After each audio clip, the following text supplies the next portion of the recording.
Berapa sekarang? 7 ya. Ini siapa? Oh, lah. Oke. Kira-kira kemarin di awal pertemuan ya di LPM 1 Dr. Yeni sudah menjelaskan ranah kompetensi belum? Ranah kompetensi itu apa saja sih gitu ya? Adik-adik kan sudah menyusun LPS soalnya. Tadi aja deh, belum pernah disinggung. Mendesain rancangan pembelajaran itu kan ada hal yang harus diperhatikan. Kenapa kok pilih pembelajarannya itu kuliah pakar? Kenapa kok pakai metode diskusi? Kenapa small group discussion? Kenapa skill set? Bisa nggak ada penjelasan tentang ranah kompetensi? Kalau nggak ada, harusnya adik cari apa itu ranah kompetensi. Ada Pak?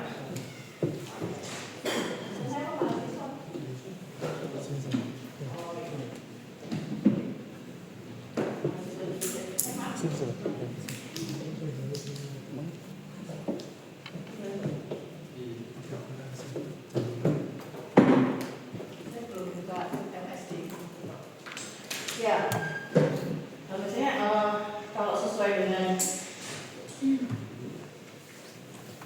pembelajaran ini ya ranah kompetensi itu ada 3. Seharusnya ini sudah dibahas kemarin gitu. Ada ranah kognitif atau unsur pengetahuan. Yang kedua adalah ranah afektif atau perilaku ya di situ. Yang ketiga psikomotor. Ya, motorik. Psikomotor atau motorik atau keterampilan.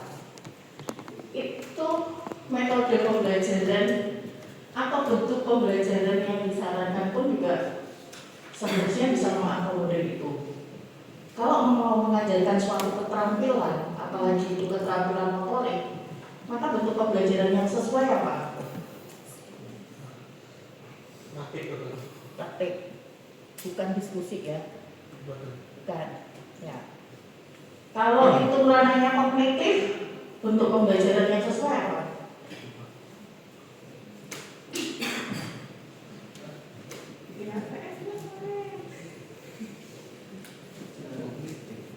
Kalau kognitif bentuk pembelajarannya apa yang berbeda?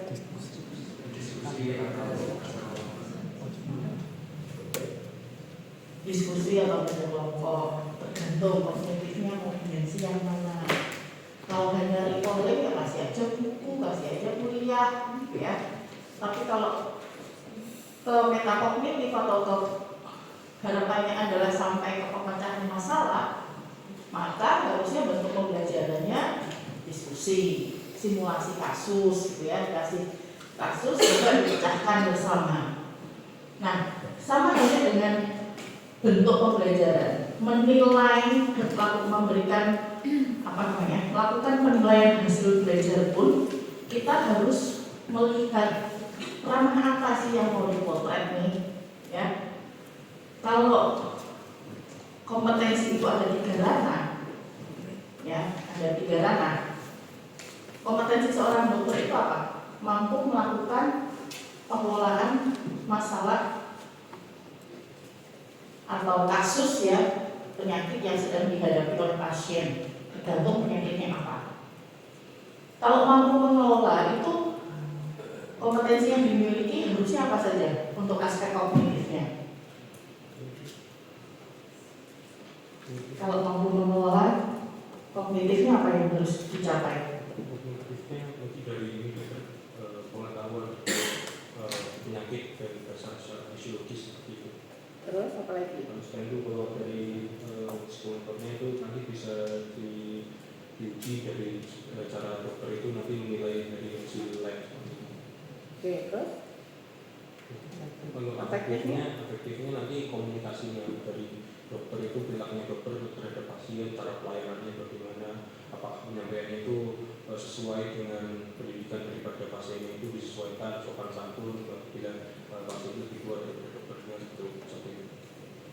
Oke, mau melengkapi? Tidak. Mau melengkapi apa yang disampaikan temannya?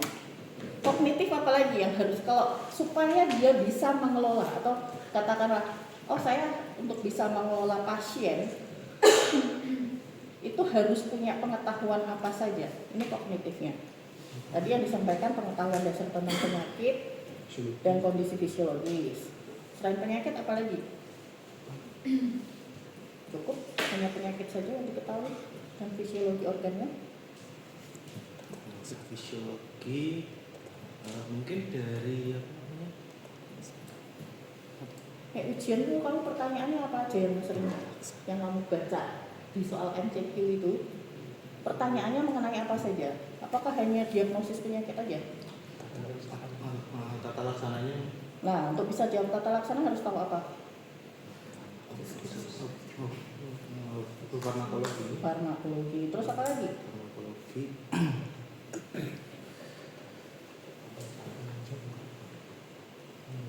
Sistem rujukan. Sistem rujukan. Terus apa lagi? Oke. Ini sambil mau coba memanggil apa ya yang biasanya saya baca di soal ujian ya, selain diagnosis itu dia nanya apa lagi gitu. Dari pemeriksaan penunjang. Pemeriksaan penunjang. Terus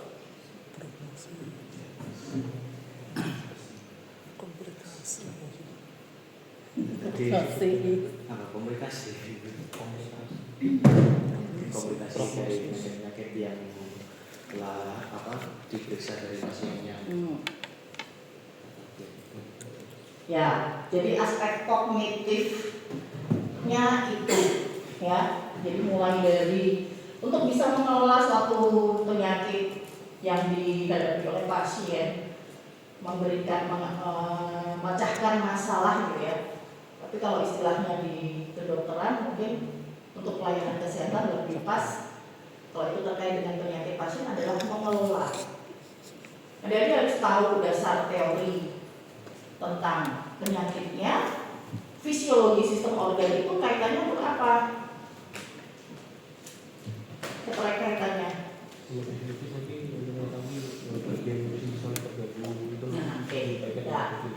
Betul. Jadi sebetulnya secara fisiologis itu organ ini kerjanya seperti apa sih, gitu kan? Terus kenapa kok ini bisa disebut oh ini sudah mengalami gangguan? Kalau adik-adik nggak tahu fisiologi organnya itu seperti apa, ya nggak akan tahu organ ini terganggu apa enggak, gitu kan? Ya nggak? Kemudian terkait dengan patofisiologi dan patomekanisme. Tanya ini, ada nggak sih patomekanisme ditanya? Patomekanisme dasar yang apa? Patofisiologi yang mendasari kelainan ini, apakah inflamasi, apakah trauma, gitu ya? Karena itu kaitannya adalah dengan tata laksana, baik itu farmakoterapi maupun non farmakoterapi. Nah, untuk paham non farmakoterapi mau kasih apa? Biasanya edukasi, gitu kan? Pertanyaannya, ada nggak soal yang menanyakan apakah edukasi yang sesuai untuk pasien? Jarang ya? Mungkin nggak pernah, belum pernah dapat soal yang nanya itu kan? Ya, belum pernah. Wah, dosennya kurang kreatif bikin soal. Atau mungkin bikin soal tapi kalau buat buku soalnya lupa nggak memilih itu bisa jadi ya. Nah, untuk tahu edukasinya apa dan seterusnya, akhirnya juga harus menguasai pengetahuan tentang patomekanisme atau patofisiologi. Ini kaitannya dengan yang IKM ya. Kayak gitu biasanya lebih banyak IKM yang mengajarkan. Tapi sebetulnya juga enggak. Misalnya kalau itu penyakit kaitannya dengan pola makan, gaya hidup dan sebagainya, ya edukasinya harus sesuai dengan itu. Ya, oke. Kita kembali ke sini. Menilai ranah kognitif.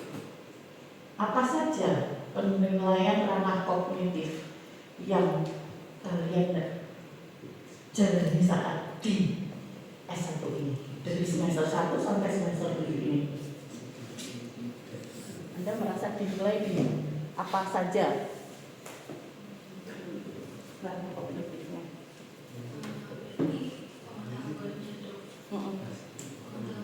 Diuji pakai apa? Pas apa aja? Saat ujian CPT, MCQ, terus SGD, terus praktikum di lab maupun di ruang SGD. Praktikum ujiannya kayak apa? Praktikum biasanya masuk CPT Oh. akhirnya. Oke. Kalau kadang ada praktikum yang ada ujiannya sendiri, kayak contohnya anatomi, itu ada IDEN, lalu PK ada OSPE, kemudian mungkin silat juga ada ranah kognitifnya juga. Yang mana? Ketika dosen menyuarakan materi kemudian tentang apa yang akan dilakukan tujuannya apa, Ada pretest. ya ada tugas. Terus apa lagi?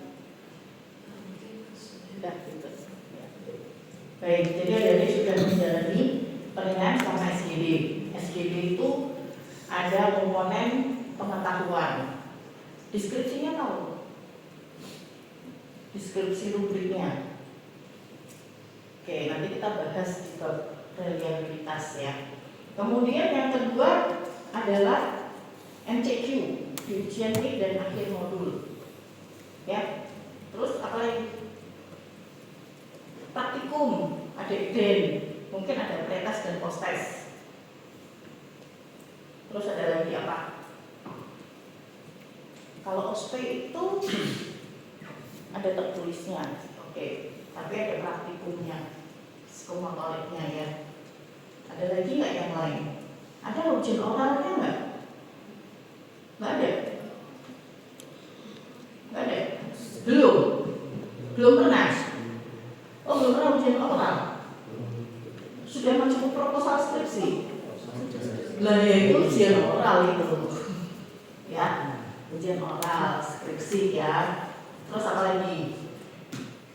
Nah, itu penilaian anak kognitif. Jadi apa sih yang dimaksud dengan kognitif itu? Definisinya kita harus paham dulu. Kognitif itu adalah kemampuan intelektualnya yang dinilai ya. Jadi mengacu pada kemampuan intelektual atau proses berpikir yang melibatkan pengetahuan, pemahaman, penerapan, analisis, evaluasi, dan penciptaan. Ini kaitannya dengan taksonomi Bloom. Ya, levelnya ini. Nah, yang duduk di belakang bisa baca nggak? Saya nggak bisa ngezoom ini soalnya. Entah error di mana saya minta ngadik di situ bisa. Tapi kalau di laptop yang basisnya Windows bisa. Ya, jadi ini level taksonomi Bloom. C1 sering disebut C1, C2, C3, C4. Nah itu level kognitif maksudnya. C-nya itu adalah kognitif ya. C1 itu remember, dia ingat, menghafal. Cuma ingat aja. Apa definisinya ini bisa diikuti. Terus apa lagi? Ada berapa ruang jantung? 4. Nah itu recalling apa ya? Understand beda lagi. Dia bisa menjelaskan ide dari konsep. Konsepnya apa sih? Coba jelaskan. Kalau pas SGD itu, apa konsep dari validitas? Bukan hanya sekedar apa definisi dari validitas. Yang seperti apa maksudnya validitas itu? Ya, tadi pakai dari bahas itu kan. Kemudian C3 ini menggunakan informasi untuk bisa untuk memecahkan masalah ya di sini ya, kemudian mendemonstrasikan, menginterpretasikan, mengoperasionalkan atau mengimplementasikan contoh rumus gitu. Nah, jadi kalau belajar matematika diajarin rumus Pythagoras kan dulu diajarin gitu ya. Terus ada bangunan segitiga, ukurannya sekian, berapa luasnya. Nah, menghitung berapa luasnya itu adalah C3. Bisa menghitung. Ya. Kalau di kedokteran apa? hafal ini. Kadar hemoglobin berapa sih? Pada dewasa muda, perempuan dewasa muda. Dikatakan normal, bintangnya berapa sampai berapa? Ya? Lebih dari 12. Atau 12 sampai berapa? 12 sampai 15. Macam-macam ya, tergantung nanti hitungnya pakai apa ya? Pakai HB yang mana ya? Makanya di suatu laboratorium itu wajib mencantumkan nilai normal ya untuk interpretasinya supaya sesuai. Nah, apa disebut sebagai anemia? Jadi ketika ketemu sama pasien disuruh baca hasil pemeriksaan laboratoriumnya, akhirnya bisa, oh ini anemia, ini hiperkolesterolemi, oh ini dislipidemia. Nah, kemampuan menginterpretasikan data itu ada di apply C3 ya. Analyze C4 bisa menggambarkan koneksi atau hubungan antar konsep atau ide-ide. Menganalisis kalau implementasinya di bidang kedokteran, ketika praktek bisa pasien datang dengan pasien KLL, kecelakaan lalu lintas, mengeluh nyeri lutut karena lututnya terbentur, entah itu ada fraktur atau apa, belum diperiksa gitu ya. Oke, kondisinya coba dicek tekanan darahnya. Oh, tekanan darahnya tinggi. Apakah dengan serta-merta Anda menginterpretasikan bahwa ini hipertensi pasiennya?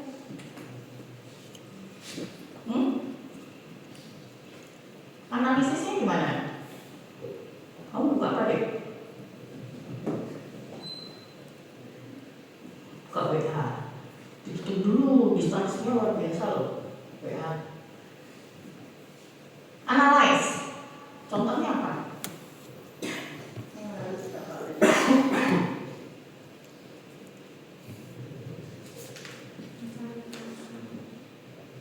Apa yang pernah kamu lakukan dengan analisis?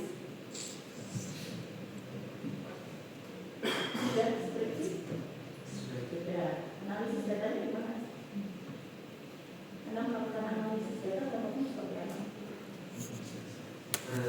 Pakai SPS juga. Terus?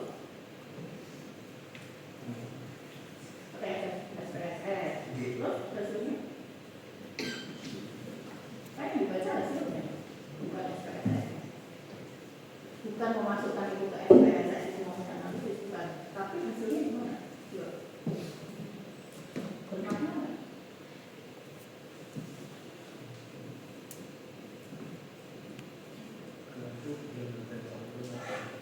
Tapi sudah praktek sumpah. Nah, pas praktek itu praktek nggak melakukan analisis data? Ya, coba jelasin apa yang melakukan dengan analisis.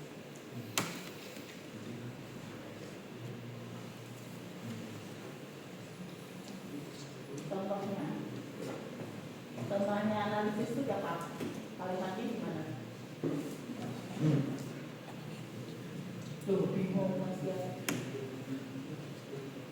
Temannya, sebelahnya. Atau tetap masih apa deh? Contohnya gimana? Membedakan bedanya relevan sama yang tidak relevan. Contoh yang enggak sudah bodoh sama enggak. Contoh yang sudah standarisasi dulu, terus mungkin kalau di sana mungkin membedakan dari dosis penyakit dengan dosis banding. Oke, itu yang membandingkan diagnosis. Itu analisis seperti apa misalnya membandingkan?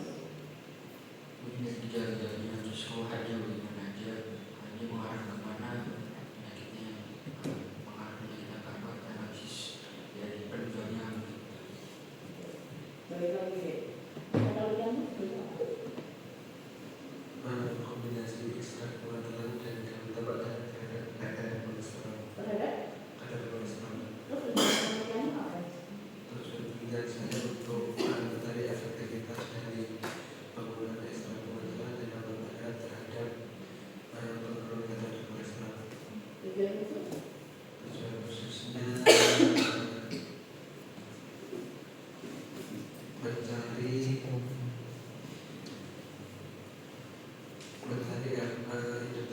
terapi komplementer yang mudah dan efektif untuk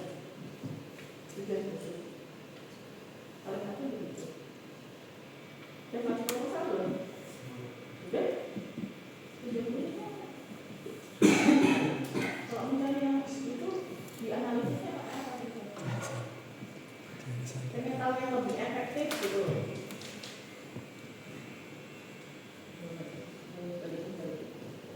Ya, kita nggak ujian proposal ya, sampai aja. Misalnya kalau di penelitian itu ada mencari hubungan antara variabel A dengan variabel B, mencari perbedaan antara variabel A dengan variabel B setelah diberi bukan variabel A dan variabel B. Jadi variabel A1 dan A2 misalnya, ada nggak perbedaan tekanan darah sebelum dan sesudah pemberian apa? Nah itu terus kemudian dilihat, oh datanya ini ternyata begini, berarti tidak ada hubungan. Itu adalah menganalisis, ya menganalisis. Kalau tadi kaitannya dengan ada gejala yang saya sebutkan, ada pasien datang dengan kecelakaan lalu lintas, tungkai kanan bawahnya terlihat ini ya memar gitu, dan dia kesakitan, dicek tensinya kok tinggi. Analisisnya adalah ada nggak sih sebetulnya hubungan antara hipertensi dengan atau tensi yang meningkat dengan nyeri. Kan jadi balik lagi ya faktor-faktor yang mempengaruhi tekanan darah. Kenapa sih kok pasien itu ketika mau dilakukan pemeriksaan darah pada kondisi yang mungkin kondusif gitu ya, nggak boleh harus istirahat setelah beraktivitas, harus istirahatnya berapa menit, nggak boleh habis minum kopi, nggak boleh apalagi harus ada jeda istirahatnya. Nah itu kan dia analisis. Oh kalau ini ada hubungannya, coba deh nanti pasiennya ditensi lagi setelah diberi obat anti nyeri. Jadi tidak buru-buru memberikan obat anti hipertensi. Itu adalah kemampuan menganalisis. Ada kaitan nggak antara ini ya nyeri dengan tensinya yang meningkat. Kemudian membandingkan antara diferensial diagnosis yang satu dengan yang lain. Kenapa kok bukan yang ini? Lebih pas yang mana gitu ya? Oh kalau batuk pada pasiennya sama-sama datang dengan keluhan batuk pada gangguan sistem respirasi di paru dengan batuk pada pasien di respirasi atas misalnya atau yang bawah, ada nggak bedanya? Ada nggak sih bedanya batuk berdahak dengan tidak berdahak gitu? Nah itu dicari, itu menganalisis. Atau sesak nafas pada yang gangguan respirasi dengan gangguan kardiovaskuler, bedanya di mana? Ya, itu C4. Plus nanti tambahannya adalah bisa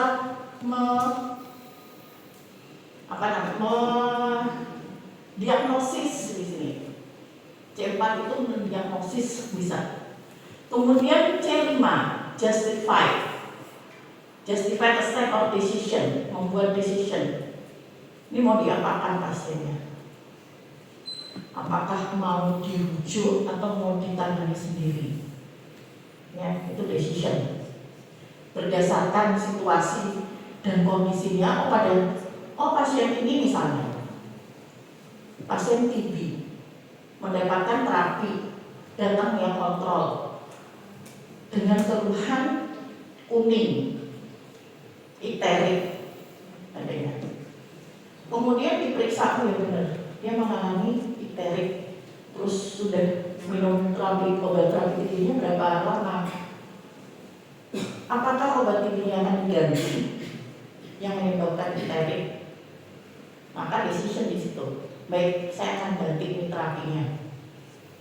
Ya, obat yang menyebabkan iterik dihilangkan, diganti dengan obat yang lain. Nah ini FRW. Dan dari hasil evaluasi kemudian dia memutuskan Create ini prosedur original work. Jadi bisa mendevelop atau membuat desain. Nah ini besok adik-adik kalau misalnya bisa membuat desain blueprint assessment, berarti sudah create.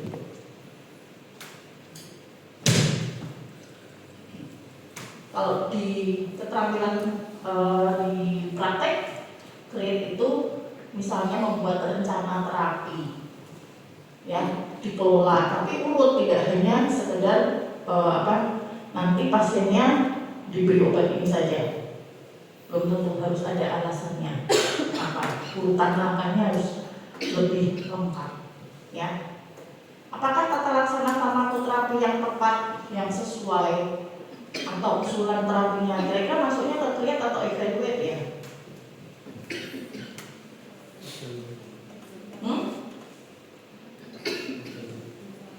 Nanti coba kita cari ya. Mendiagnosis itu biasanya dianggap setara dengan C berapa, sedangkan memberikan tata laksana farmakoterapi itu kalau hanya satu tata laksana farmakoterapi itu masuk C berapa. Tapi kalau banyak rangkaiannya, habis ini rencananya pasien mau saya rujuk, kemudian atau dirawat inap, nanti obatnya yang diberikan adalah ini. Kalau itu lebih ke create. Atau ini mau dirawat inap, tapi sebelumnya harus dilakukan pemeriksaan penunjang ini dulu. Terapinya apa saja, terus kemudian nanti sekaligus minta advice dari dokter spesialis yang menangani. Itu ke create, ya. Kalau evaluate, diagnosis, tadi di bawah analisis ya ada yang menyebutkan begitu, jadi masih kontroversial. Decision, ini cukup dikasih obat aja, tata laksana farmakoterapinya ini aja satu. Kasih antipiretik aja deh. Oke, nah ini kata kerja yang menggambarkan. Tapi masih ada yang kok di sini ada tapi di misalnya ya nanti ini mengutip, menyebutkan, menjelaskan. Tapi nanti di sini ada lagi aplikasi mana yang menjelaskan C4. Bedanya di mana? Biasanya bedanya adalah di dimensi dari pengetahuan. Kalau di buku KPT yang kemarin share Dr. Yani, di situ ada pembagian dimensi pengetahuan faktual. Ini biasanya yang atas ini pengetahuan faktualnya, kemudian pengetahuan prosedural, dan yang paling terakhir itu adalah pengetahuan metakognitif. Metakognitif itu lebih, jadi sudah mengimplementasikan, ya. Nah, ini metode-metode penilaian yang bisa menilai ranah kognitif yang dipakai, ya. Ini saya tidak bahas semuanya.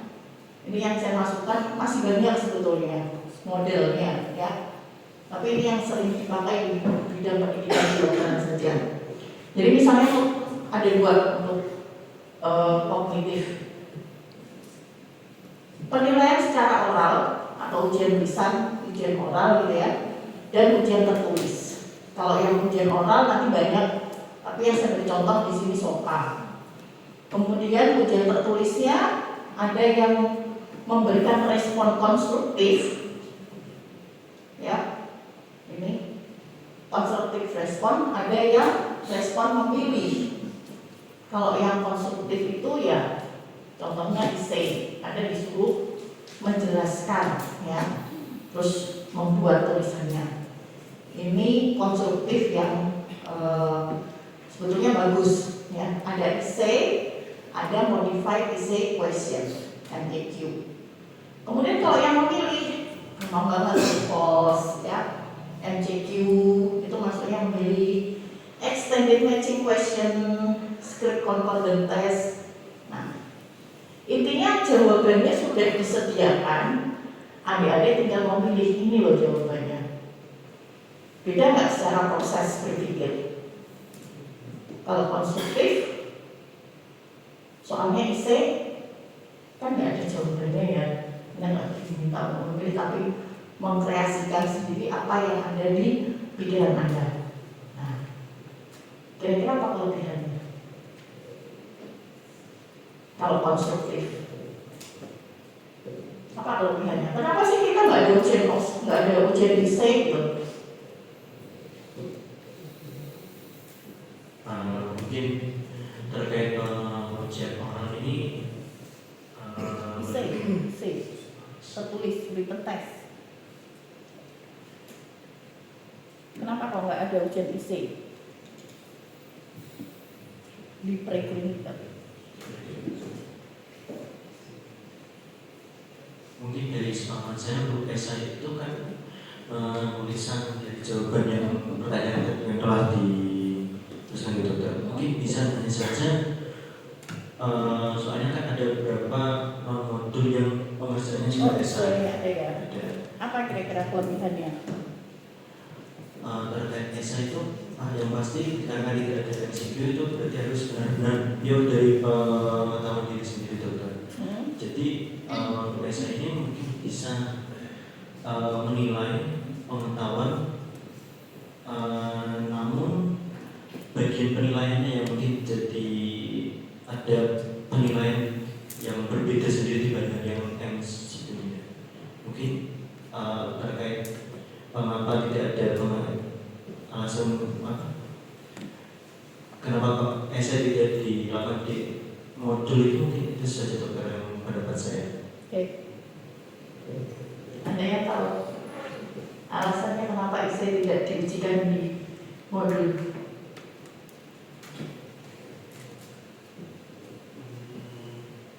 Karena mungkin kalau Isa itu kan dari pikirannya sendiri juga mungkin nanti kalau tadi diujikan itu malah bahasnya kemana-mana mungkin Loh, kalau kemana-mana ada jawabannya, selama ini kalau di mobil pertanyaannya A, jawabannya B, C, D, E, F. Bagaimana?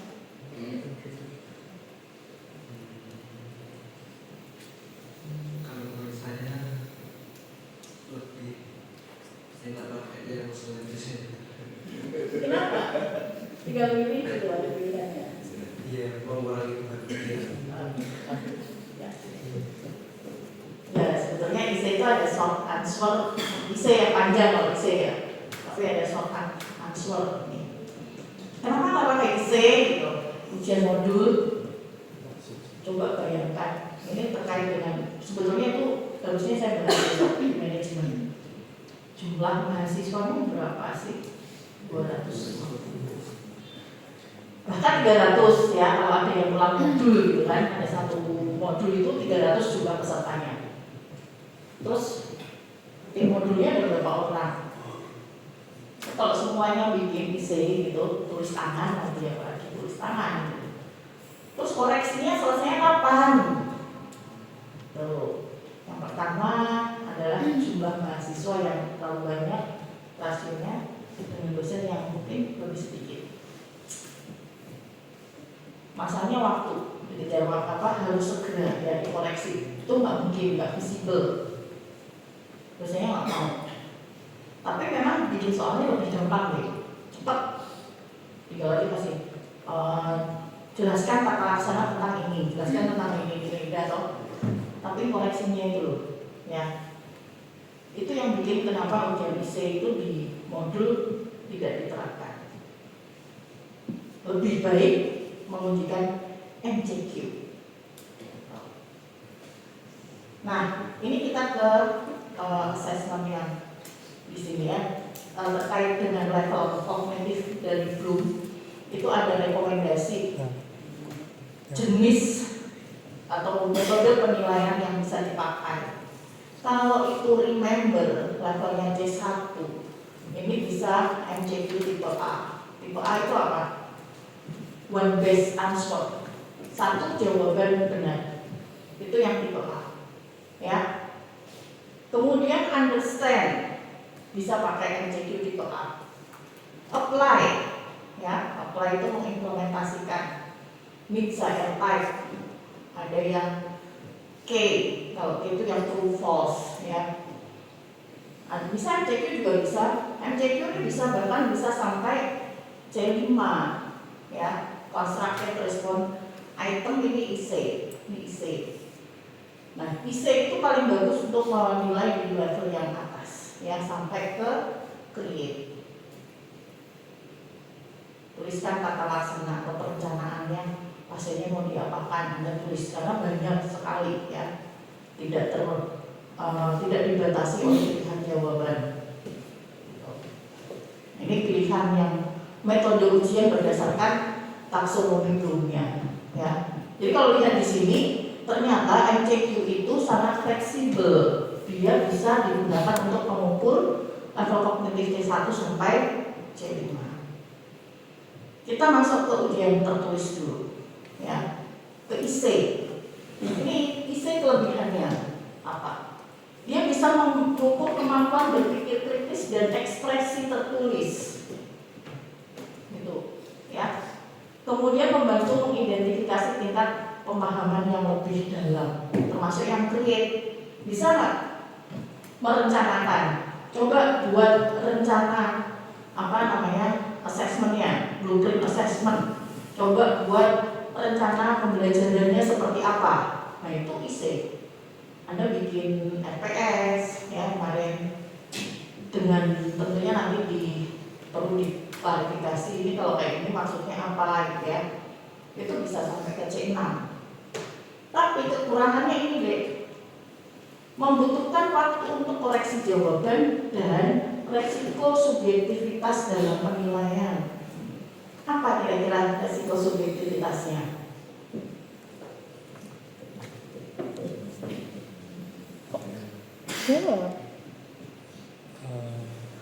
Resiko subjektivitasnya misalnya apa?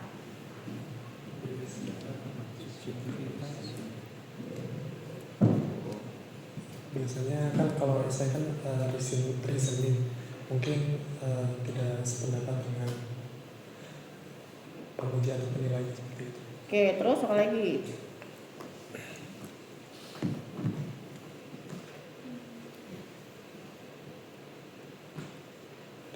Udah itu, ya. Kalau reasoning tapi tidak sependapat dengan penguji atau apa, ini hanya tergantung, ya. Itu yang ditanyakan, ada dasarnya nggak? Ada referensi yang lucu nggak? Sesuatu hal yang pasti nggak? Atau jangan-jangan pertanyaannya, apakah pendapat Anda tentang pemilu tahun ini? Nah itu bebas banget, gitu ya. Tapi kalau sudah ada kasusnya, kemudian coba jelaskan kenapa Anda memilih terapi ini untuk pasien. Itu sesuatu hal yang pasti mungkin bisa ya, unsur subjektivitasnya bisa lebih ditekan. Tapi saya setuju, ada setujunya, sehingga nanti apa yang harus diperbaiki ketika seorang dosen itu ingin membuat soal ujiannya IC ya. Terus apa lagi subjektivitas yang lain yang bisa menimbulkan nilainya jadi jelek gitu? Pernah mengalami? Mungkin dari masing-masing mahasiswa itu kan punya gaya penulisan yang berbeda-beda. Nah, mungkin dari situ nanti timbul perbedaan pendapat. Terus apa lagi? Tadi yang tadi Pendapat iya sama. iya perbedaan penilaian mungkin dari karena ini koreksi nggak mungkin satu dosen gitu kan. Oke, interpreter ya. Ada lagi nggak? Yang laki-laki biasanya punya pengalaman. Pernahkah Anda mendapatkan nilai jelek di ujian IC? Kapan?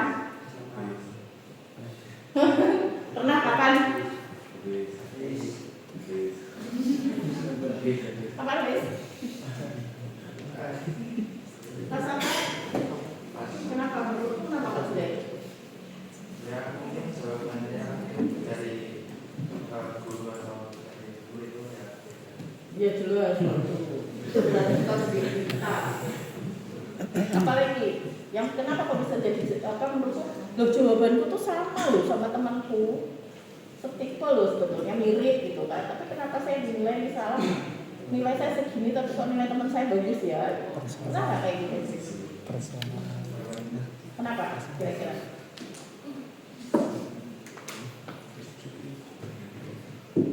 Ya? Dari tulisannya bukan Kenapa tulisannya? nggak ada yang bisa dibaca itu tidak bisa dibaca. Ya, betul. Tadi dari tulisan bisa dibaca atau tidak, gitu ya. Saya pun juga ngaku kalau misalnya mahasiswa disuruh ngumpulin tugas gitu ya, tulisannya nggak terbaca ya pasti saya kasih nilai jelek. Oh, saya nggak bisa baca kok, masa saya kasih nilai bagus gitu kan? Aneh. Nah itu bisa subjektivitas dari situ. Padahal sebetulnya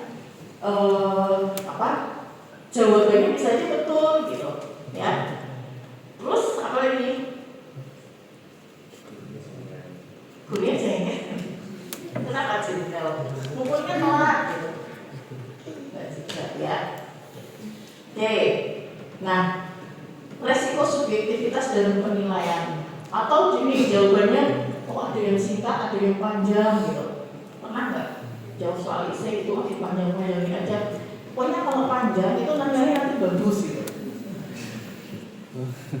Bisa jadi. Makanya harus isi boleh kan dipakai, boleh saja.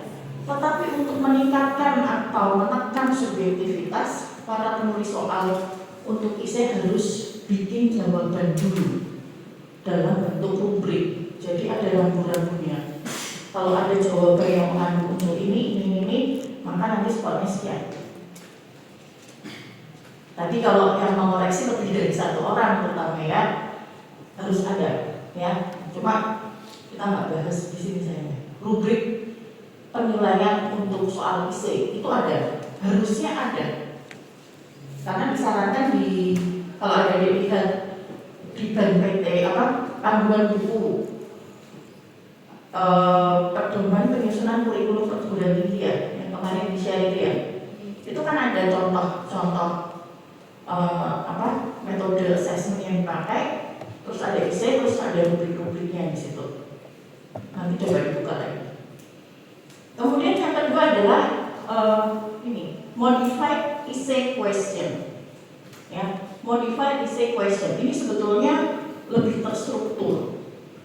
Ya, lebih terstruktur. Dia berbasis skenario, ada kasus yang dituliskan dulu, kemudian diikuti pertanyaan. Kemudian nanti muncul soal lagi, ya.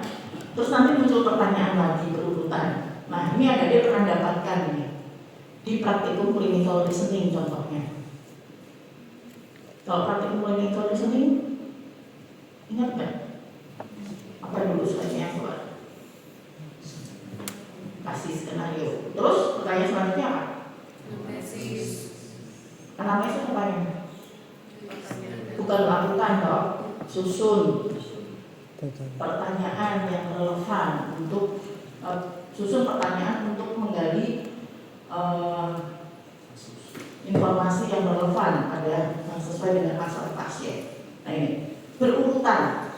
Pertanyaan disusun secara progresif, dimulai dari masalah yang sederhana dulu hingga analisis dan sintesis tingkat tinggi.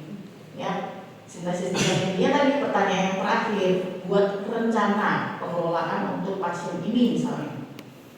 Ya. Fokus pada pemecahan masalah. Nah ini karena setiap pertanyaan dirancang untuk mendorong adik-adik berpikir tentang langkah-langkah logis. Ya, paham nggak sih? Kemudian tidak terbuka sepenuhnya. Beda dengan isi yang tradisional ya. Kalau isi tradisional tadi bebas mau jawab apa.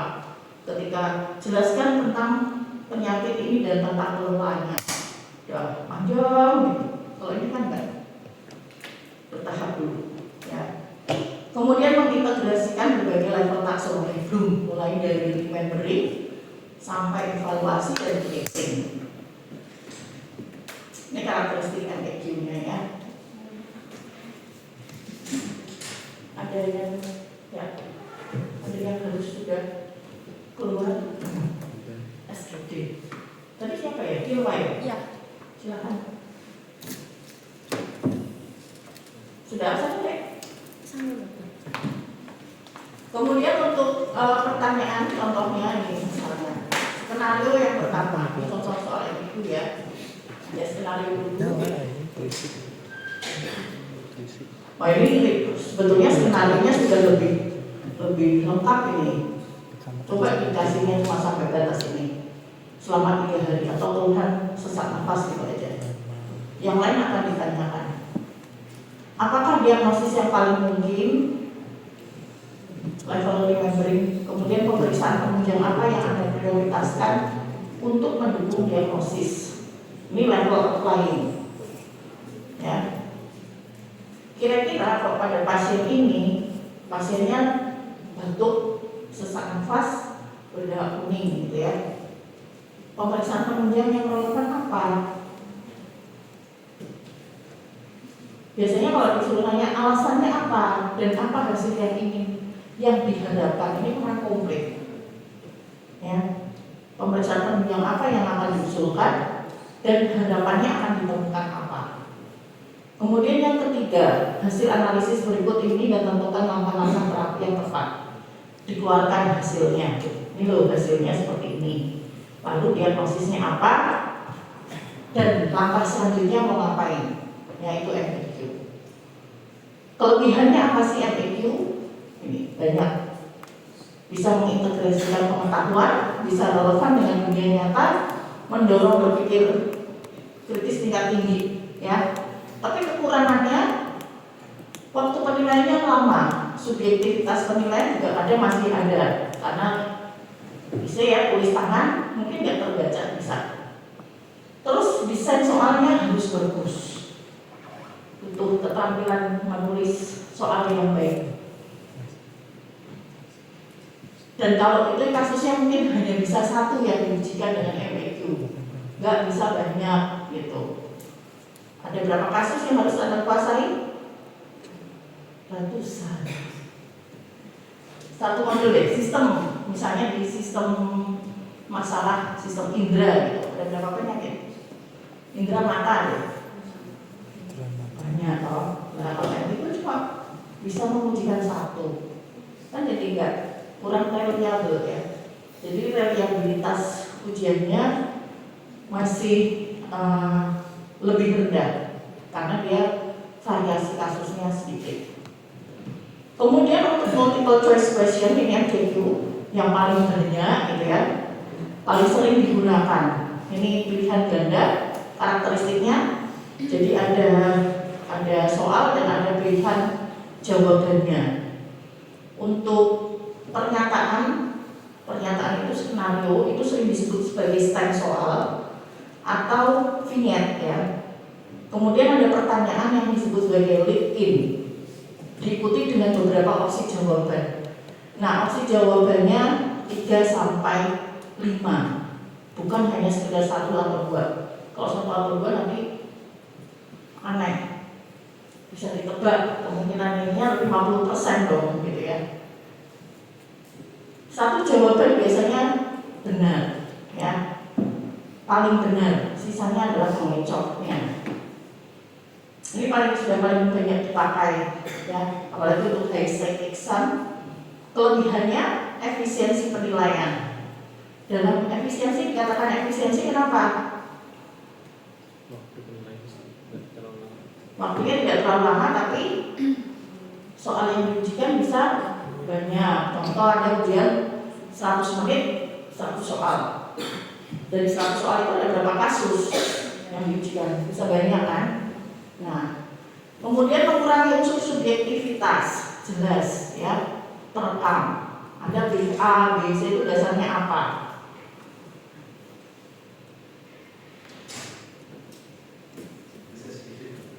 SGD apa? Beneran SGD ya? Nanti saya cek dulu. Saya cross-check ke Bumuni. Oke ya, bisa fleksibilitasnya tinggi. Fleksibilitas tinggi itu tadi bisa mengukur level kognitif dari C1 sampai C5 ya. Kemudian cakupannya luas, ini jelas, banyak. Nah kekurangannya apa? Ini deh. Tadi ya, pokoknya kalau nggak bisa jawab, ya coba aja pilih aja, nggak ada pengurangan skor kok, gitu kan? Nah, kemudian kesulitan menulis soal yang berkualitas. Ini yang dirasakan oleh para dosen. Gak gampang bikin soal MCQ itu. Makanya kalau dikejar-kejar, pakai soal lama aja, pakai soal lama. No, tapi soal lama itu sudah mahasiswa itu sudah punya bank soalnya loh. Ya. Mau bikin lagi, gak punya ide. Ya, itu susah ya kalau udah ajar-ajar. Terbatas dalam mengukur kemampuan berpikir tingkat tinggi karena hanya sampai level C5. Kalaupun mau sampai level itu, soalnya harus bagus membuatnya, ya. Apakah Anda pernah berpikir kalau soal MCQ itu pilihan jawabannya itu banyak jebakannya gitu? Iya. Jebakannya kayak ya. Ini mau jebak mahasiswa nih gitu. Nah, berarti menandakan kayak objek-objeknya pakai itu luar biasa. Yang ini benar, yang ini benar. Tapi harus pilih yang paling benar tuh, ya kan? Kalau misalnya katakan pernah di ujianmu MCQ ya kok gampang kan gitu. Ada yang komentar dari teman-teman dari prodi lain? Tidak pernah dengar, alhamdulillah. Ya. Saya pernah dulu ujiannya apa ya? Kalau sih ujiannya MCQ, kalau gampang itu gampang lulus ya, ini buktinya enggak tuh banyak yang enggak lulus. Berarti kan susah ya. Nah ini contoh soal MCQ udah tahu ya. Saya rasa ada inilah. Yang dimaksud dengan STEM itu yang mana? Ini STEM. Atas ini STEM sampai ke pertanyaan, tapi dibagi dua. STEM vignette dengan lead in, ya. Dan ini adalah pilihan jawabannya, distraktor ini. Extended matching question. Ini hampir sama dengan MCQ sebetulnya, hanya saja ada perbedaan. Pilihan jawabannya itu bisa dipakai oleh beberapa pertanyaan. Ini berbasis tema, ada tema tertentu gitu ya. Kemudian daftar pilihan jawabannya disediakan 8-20 pilihan jawaban. Lead in-nya beberapa pertanyaan berbasis kasus diberikan di bawah tema yang sama. Masing-masing pertanyaan memerlukan pemilihan jawaban dari daftar opsi yang sama. Dari mana? Silakan dulu. Tanpa mengganggu temannya. Ya. Ini contohnya, ya. Contoh extended matching question. Jadi pilihan jawaban ini bisa dipakai untuk menjawab pertanyaan ini semua. Tapi dengan catatan dia topiknya sama, gitu, ya. Topiknya topik yang sama, kasusnya yang sama. Ini saya nggak ada skenario yang di atas ya. Pemeriksaan apa yang paling tepat untuk mendeteksi emboli paru? Ini langsung. Kalau ini levelnya apa ini? Ini C1 atau C3. Mau C1 atau C3? C1 sih. Ya. Kecuali kalau emboli parunya itu tidak disebutkan. Jadi ada kasus, terus bikin pertanyaan. Pemeriksaan apa yang paling tepat untuk mendeteksi penyebab? Nah, itu. Kemudian apa pemeriksaan pertama yang dilakukan untuk mendiagnosis TB paru? Nah ini juga C1, ya. Pemeriksaan yang paling tepat untuk menilai fungsi paru pasien, ini kalau ada skenario-nya bisa. Ada berapa macam sih pemeriksaan fungsi paru? apakah hanya spirometri? Ya, ada beberapa ya. Nah itu mungkin kalau ada skenario kasusnya itu bisa pakai. Kemudian ada split concordance test. SCT ini yang lagi dihebohkan oleh kakak-kakak kelas Anda yang mau uji kompetensi kan. Dan ibu, katanya mau pakai model SCT ya buat uji kompetensi. Dengar dari mana? Yang gosip yang beredar begitu. Oh, ya sudah. Terus saya belajarnya harus belajar yang mana dong? Yang SCT atau MCQ? Belajar aja yang MCQ dulu. Orang SCT-nya belum keluar. Nah, karena apa? Dan ini ada tujuan berbeda ya. SCT ini bisa mengukur tujuannya adalah mengukur kemampuan penalaran klinis dalam menghadapi ketidakpastian. Jadi skenario-nya itu memang dibikin menggantung, ya, belum pasti jawabannya. Kemudian ciri-cirinya skenario-nya memang dibikin belum pasti. Jadi informasi yang ada di dalam skenario itu tidak lengkap. Beda dengan MCQ. Kalau ada yang diminta untuk apa diagnosis kasusnya, berarti informasi yang ada di dalam skenario-nya itu sudah komplit. Ya, nanti ada contoh. Sebetulnya tujuan adanya SCT atau split concordance test ini lebih ke mengukur atau mengevaluasi bagaimana sih sebetulnya mahasiswa atau peserta didik itu berpikir dan mengambil keputusan berdasarkan informasi yang tidak lengkap atau ambigu itu. Ya, seperti halnya dalam praktek klinis sehari-hari gitu. Kan Anda dapat pasien itu datanya belum tentu lengkap. Yang melengkapi adalah Anda. Ya kan, tugasnya seperti OSCE. Jadi sebetulnya mirip.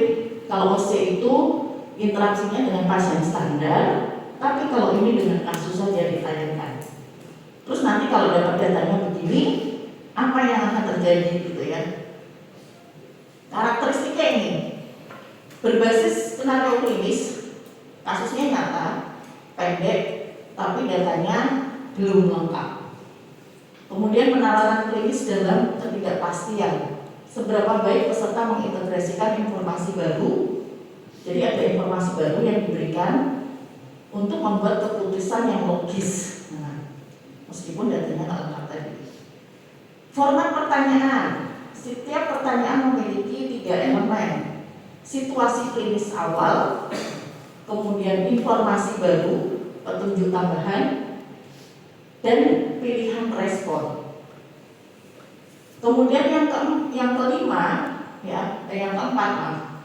keempat itu harus ada penilaian dari panel ahli soal-soal tadi, ya, soal-soal yang dibuat SCT, jawabannya itu, jadi plus ada jawabannya semua dimintakan pendapat ke expertnya.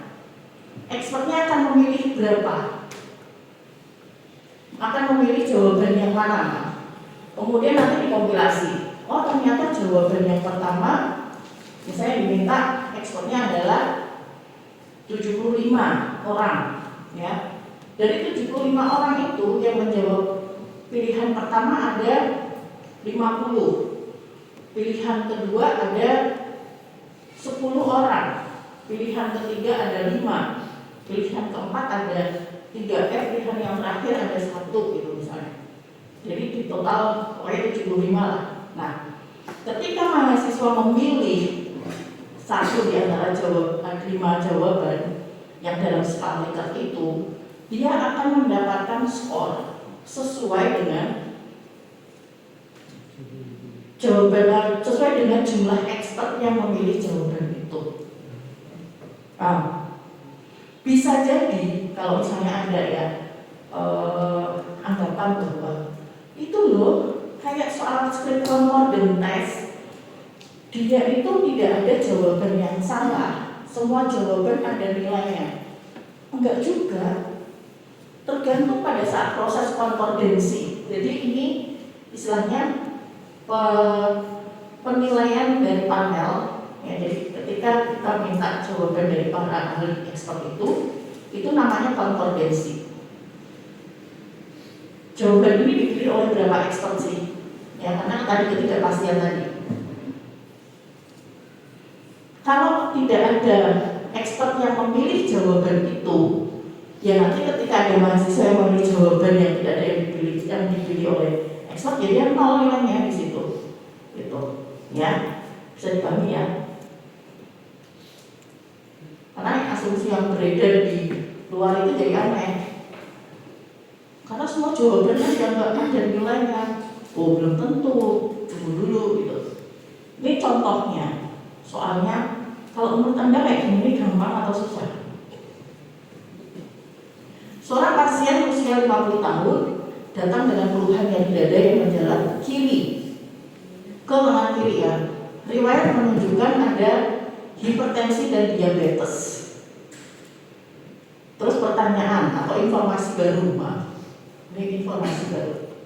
Jika hasil EKG menunjukkan elevasi segmen ST di 23 dan APF, bagaimana hal ini mempengaruhi hipotesis bahwa pasien mengalami infark miokard? Ini skala Likert, pilihan jawabannya plus 2 sangat meningkatkan kemungkinan, plus 1 sedikit meningkatkan kemungkinan, 0 kalau tidak mempengaruhi gitu ya, tidak mempengaruhi kemungkinan, negatif 1 kalau menurunkan kemungkinan. Maksudnya berarti tidak mungkin itu infark miokard.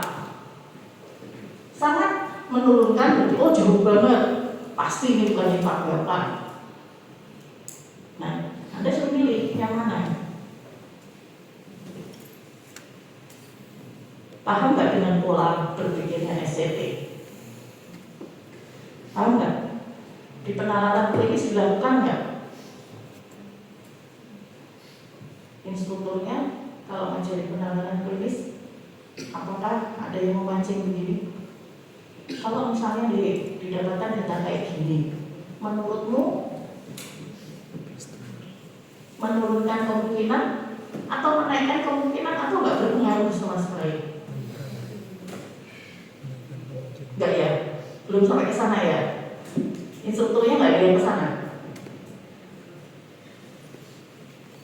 Mungkin perlu berlatih ya.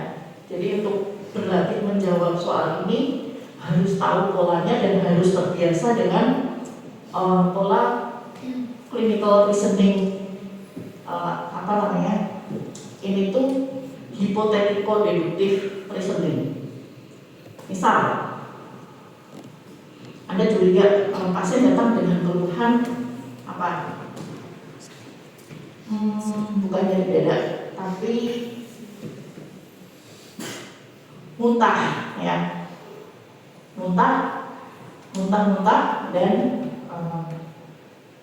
kesadarannya menurun. Kemudian dari hasil pemeriksaan fisik didapatkan data begini-begini. Anda berpikir pasiennya mungkin mengalami dehidrasi, gitu ya. Muntahnya karena dehidrasi, penurunan kesadarannya karena dehidrasi. Ternyata setelah didapatkan dari pemeriksaan fisik didapatkan ada hemiparese dextra atau kelemahan, atau misalnya di situ mau dituliskan peningkatan atau menurunnya refleks fisiologis gitu. Biasanya sih dituliskan refleks fisiologisnya gini. Maka bagaimana hal ini mempengaruhi hipotesis bahwa pasien mengalami dehidrasi atau gastritis gitu ya. Terus sekali jawabannya seperti ini. Kalau ada hemiparesis, berarti hipotesis gastritisnya gimana? Oh, berarti menurunkan jauh.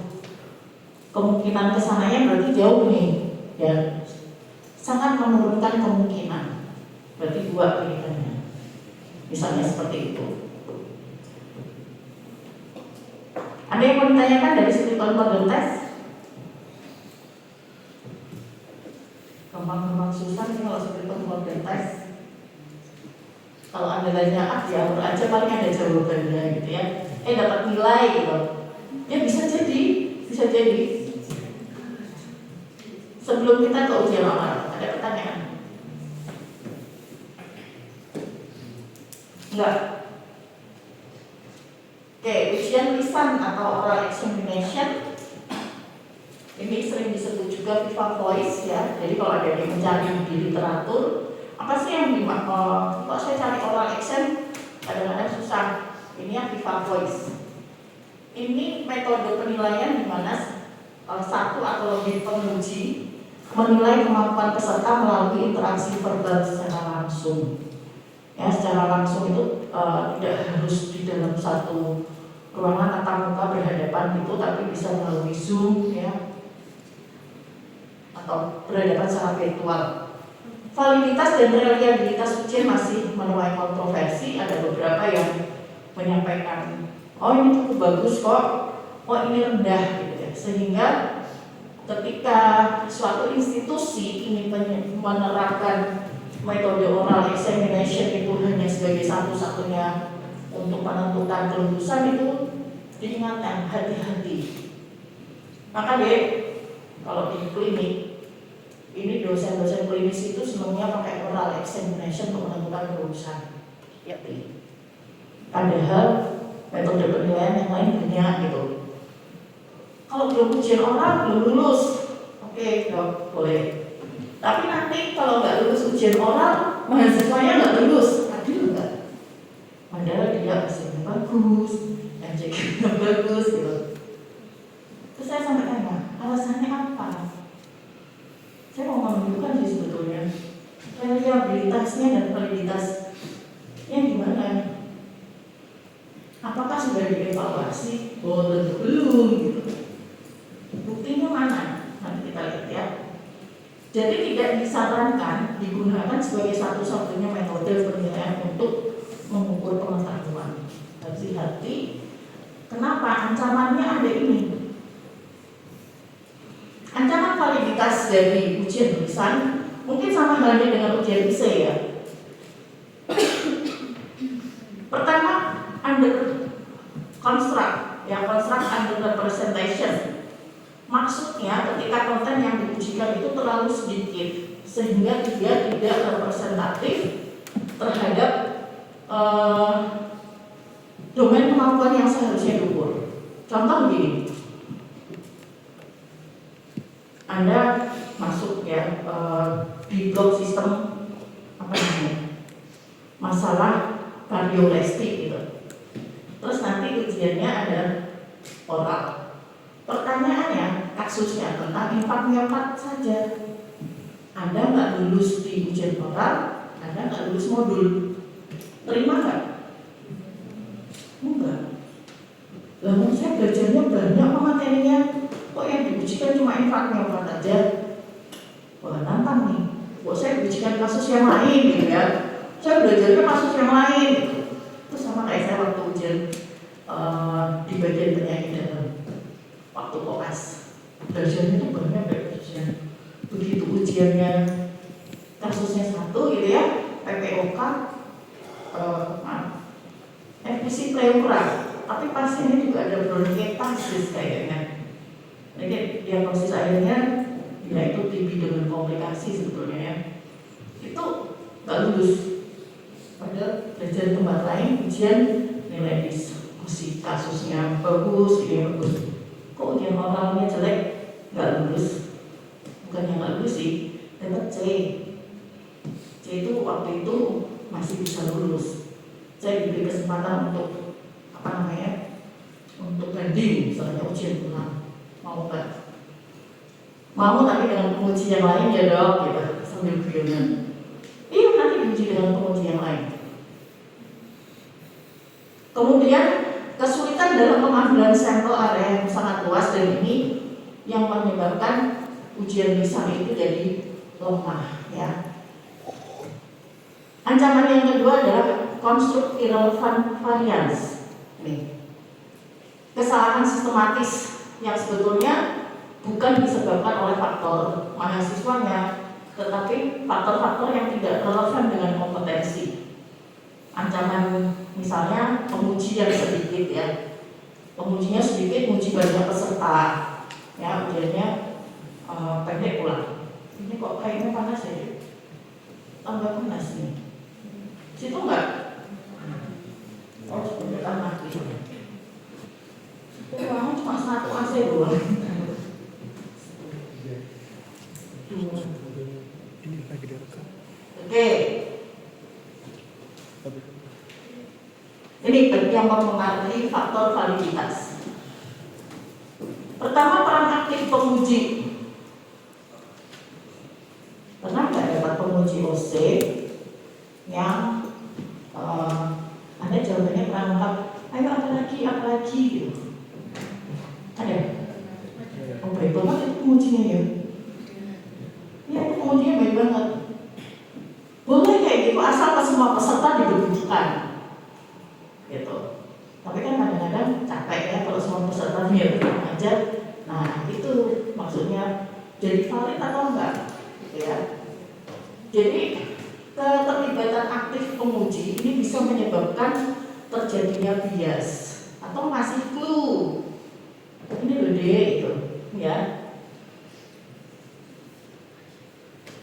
Nah ini dalam ujian lisan kadang peserta bisa menerima penilaian yang berbeda terkait dengan konten, tingkat kesulitan pertanyaan dan bantuan yang diberikan.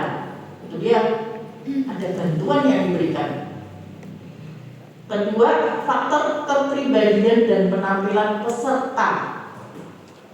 Apalagi yang orangnya cemas, ditanya gak bisa blend semua gitu ya. Nah ini penampilan juga, gaya berpakaian ya, tingkat kecemasan ini sampai faktor emosional, bahkan tingkat kepercayaan diri biasanya yang sangat berpengaruh terhadap ujian lisan. Gak pede jawab, sebetulnya jawabannya benar nih, tapi jawabnya pelan-pelan kayak ragu-ragu, itu berpengaruh ya. Kemudian bias terhadap kelompok tertentu ini dari beberapa hasil penelitian ada faktor rasis, misalnya ada, tapi mudah-mudahan kalau di Indonesia, tapi masih ada deh, ada di Indonesia masih, menurut Anda? Oh ada, makanya pengujinya nanti ada cara untuk meningkatkan validitas. Kompleksitas dari kognitif pertanyaan. Banyak penelitian menunjukkan bahwa ujian lisan ini cenderung menguji pada tingkat taksonomi yang rendah. Mungkin ya, bisa jadi loh, mungkin baru ditanya hal yang gitu aja aku nggak bisa jawab. Ngapain pengujinya buang waktu ngasih pertanyaan yang lebih susah gitu ya. Tapi ini nggak disebutkan sih penyebabnya apa. Nah, upayanya apa untuk meningkatkan validitas ujian oral itu? Standarisasi pertanyaan. Jadi semua peserta itu harus diuji dengan pertanyaan yang sama. Jadi dibuatkan list, ya, dihadapkan pada tugas yang sama atau setara, yang diberikan di bawah kondisi yang sama, dalam jumlah waktu yang sama, dan skor yang seobjektif mungkin. Ini dia sebetulnya akan menjadi pengacu pada ujian OSCE. Ya. Kemudian menggunakan skenario klinis. Nah ini structure oral examination atau ujian oral yang terstruktur, ya. Karena kan di sini bagaimana cara untuk meningkatkan validitas yang dibuat ujian oralnya itu terstruktur yang didasarkan pada kasus klinis dengan tujuan yang jelas, bisa memberikan wawasan yang besar mengenai pengetahuan, kemampuan interpretasi, pemecahan masalah dan sikap dari peserta. Kira-kira apa yang membuat para klinisi itu kok pengennya menguji adik-adik ujian dengan oral? Ada yang tahu? Ada yang tidur habis. Ngantuk ya habis ya? Semalam nonton Piala Dunia? Enggak. Enggak ada ya?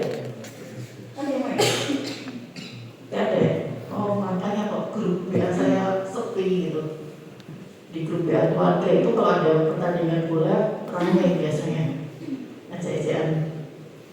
Ada yang satu banyak fansnya MU gitu ya, sedangkan adik kelas saya itu dia fansnya apa Liverpool, lupa saya. Makanya kalau ejek-ejekan luar biasa. Oke, balik sini ya. Jadi kalau mau meningkatkan validitas dari tulisan ya dibuat yang terstruktur tadi menggunakan skenario. Tambah satu, penilaian clinical listening. Ya, jadi difokuskan pada ini ujian yang menilai kemampuan penalaran clinical listeningnya. Jelas. Jadi misalnya ditanya, apa alasan diagnosisnya? Kenapa kok diberi obat ini? Tata laksana farmakoterapi gitu ya. Ada riwayatnya nggak? Pertanyaan-pertanyaannya lebih ke arah menguji ini. Kemudian faktor yang mempengaruhi reliabilitas, bedanya antara validitas dan reliabilitas apa? Ada yang tahu? Kalau validitas itu apa? Ayo Pak Is.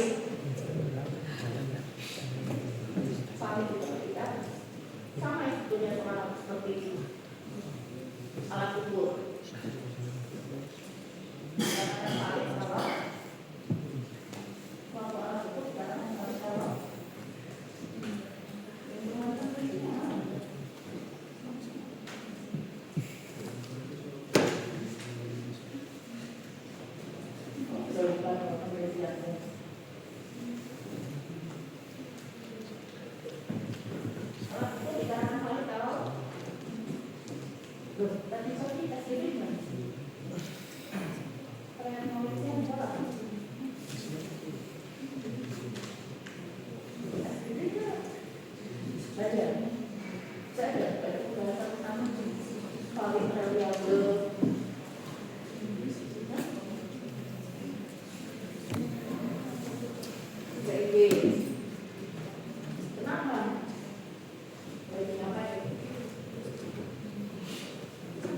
Valid kalau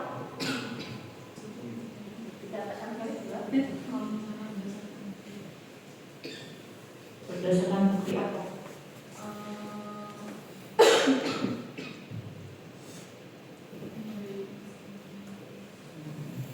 Ya nanti coba dibaca ya. Jadi faktor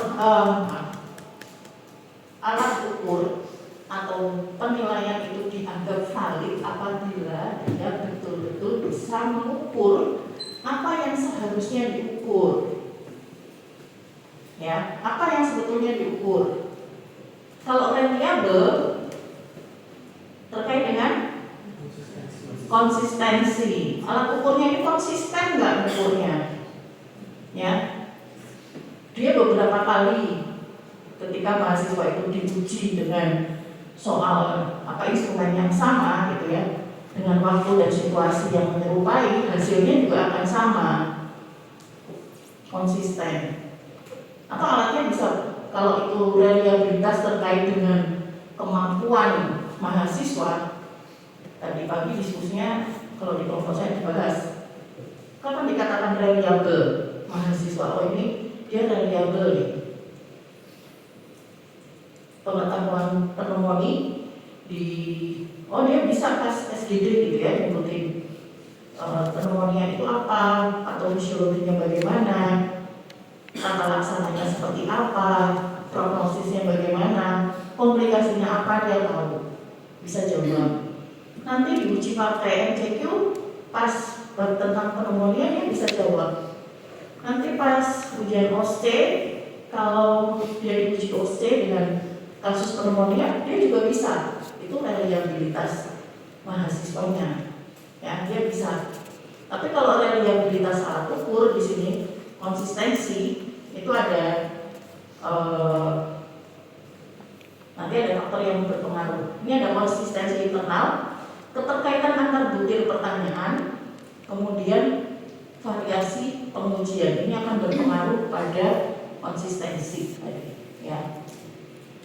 Semakin banyak jumlah butir soal yang diujikan, maka reliabilitasnya akan meningkat.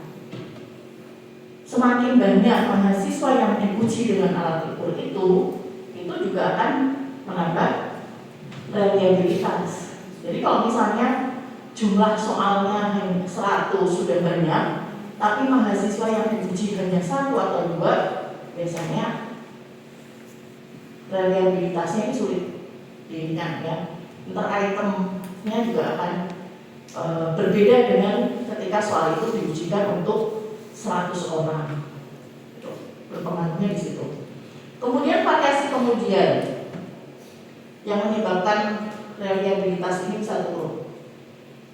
Penguji yang tidak terstandar, ya punya persepsi sendiri-sendiri. Oh, bagi saya kalau mahasiswa sudah bisa melakukan pemeriksaan fisik seperti itu, udah bisa tuh lulus, bagus. Tapi ada juga nih dosen yang strict. Stetoskop aja sampai auskultasi paru cuma tempel, nggak ada instruksi sama pasiennya. Gimana kita bisa mengetahui dia melakukan dengan benar gitu? Asal formalitas tempel pemeriksaan begini udah selesai, nggak lulus buat saya. Tapi buat penguji yang lain lulus gitu. Nah itu variasi penguji, ya. Upayanya apa? Jadi untuk meningkatkan reliabilitas, ini tadi yang saya sampaikan, menambah jumlah kasus pendidikan atau jumlah ujiannya. Yang kedua, menambah jumlah penguji. Nah ini sebetulnya hampir sama dengan OSCE. Kalau tadi Dok katanya biar menekan unsur subjektivitas penguji gitu ya, pengujinya disarankan lebih dari 1. Tapi kenapa pas OSCE Pak pengujinya cuma 1 Dok? 1 station. Ini alasannya. Studi menunjukkan bahwa reliabilitas bisa meningkat dari 0,45 menjadi 0,69 dengan menggunakan 4 kasus dengan penguji yang berbeda di setiap kasusnya. Dan meningkat menjadi 0,82 dengan 8 kasus. Jadi kalau dilihat di situ, justru variasi kasus yang ditambah, pengujinya nggak perlu ditambah di setiap station, tapi di setiap kasus saja. Ya, itu lebih worth it kalau dari segi efisiensi pendanaan. Ya, lebih make sense daripada rugi 1 station diisi 2 penguji, mending saya tambah kasusnya, bisa dapat reliabilitas jumlah ketercakupan kasus gitu ya, dibandingkan hanya penguji yang ditambah. Kemudian perlu ada pelatihan penguji, examiner training. Pertanyaannya, apakah selama ini nggak ada pelatihan penguji OSCE dong? Ada penguji OSCE nasional, internal ada, cuma evaluasi terhadap peran dosen saat menguji itu yang belum maksimal, belum optimal. Saya nggak tahu. Mungkin sebetulnya sudah ada ya masukan-masukan dari adik-adik mahasiswa yang ujian, tapi sejauh mana masukan itu ditindaklanjuti itu yang masih jadi PR, ya. Kemudian pentingnya ada pelatihan ini ide. Jadi pelatihan bertujuan untuk menyamakan persepsi dan memastikan penggunaan kriteria penilaian yang konsisten. Ya, ini yang saya sebetulnya minta. Kalau memang mau ujian OSCE itu, ya dosen-dosennya yang dimajukan yang dia selalu datang di penyamaan persepsi, punya persepsi yang sama. Kemudian penggunaan rubrik penilaian.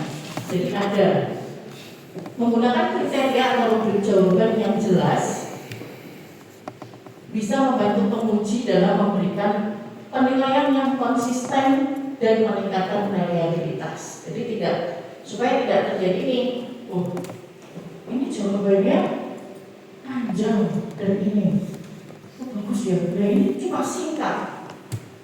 Karena tak kasih nilai sekian enggak begitu. Jadi harus ada kriteria. Kapan dinilai semuanya 3, kapan 2, kapan 1.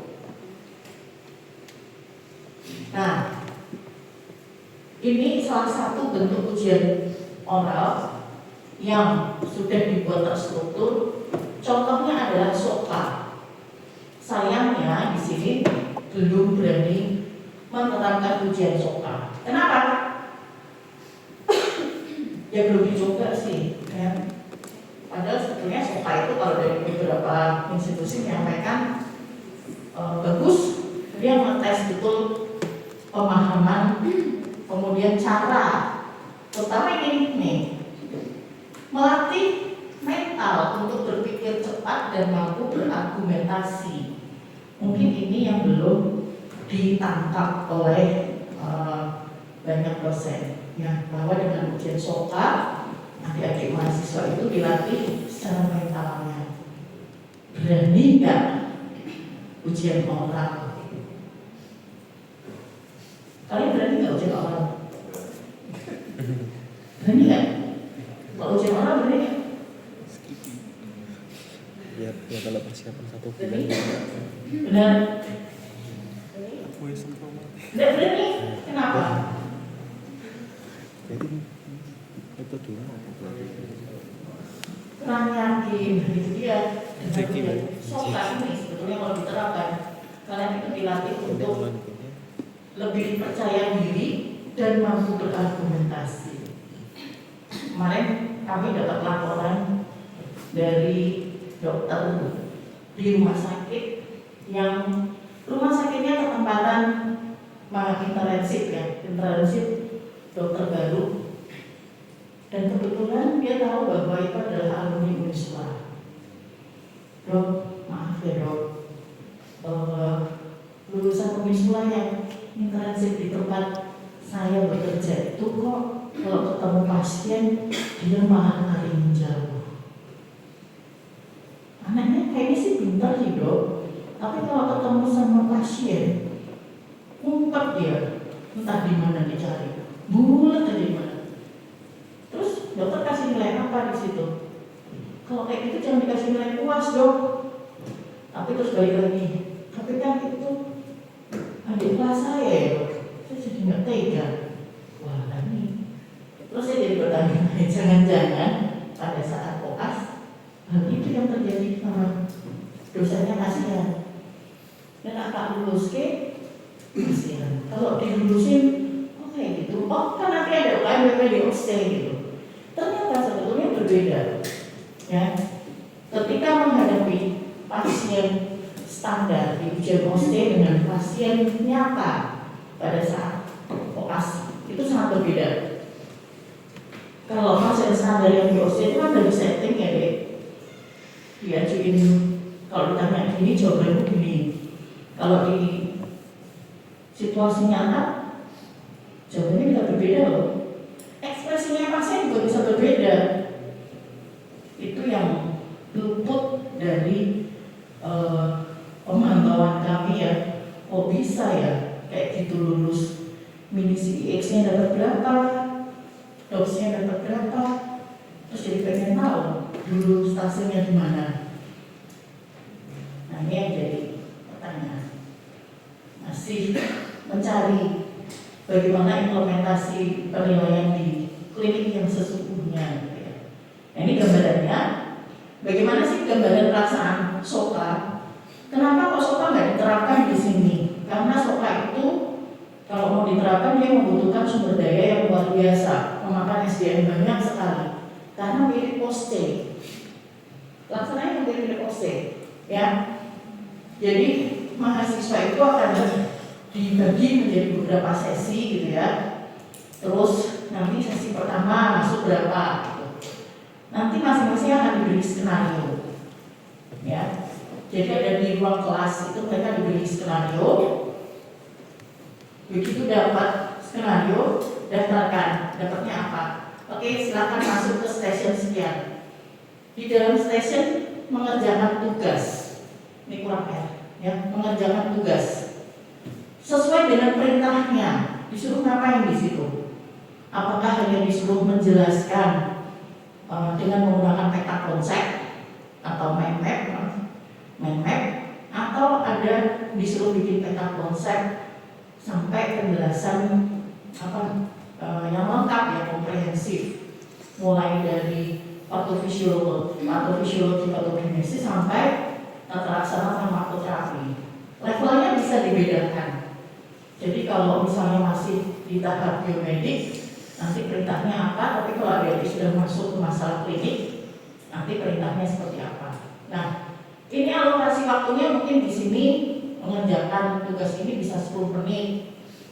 Kemudian nanti setelah selesai ada batas waktunya ya, masuk ke stasiun ujian, diuji secara oral. Di situ ADHD diminta untuk mempresentasikan kasusnya, ya, presentasi kasus plus jawabannya. Dan nanti di situ penguji ada 2, biasanya minimal 2 orang, akan menanyakan, mengkonfirmasi apa yang ditulis dan dijelaskan ADHD. Dan ada rubriknya, ya, jadi si penguji itu menilai berdasarkan rubrik. Mungkin itu gambarannya. Ada yang mau ditanyakan sampai di sini sebelum kita masuk ke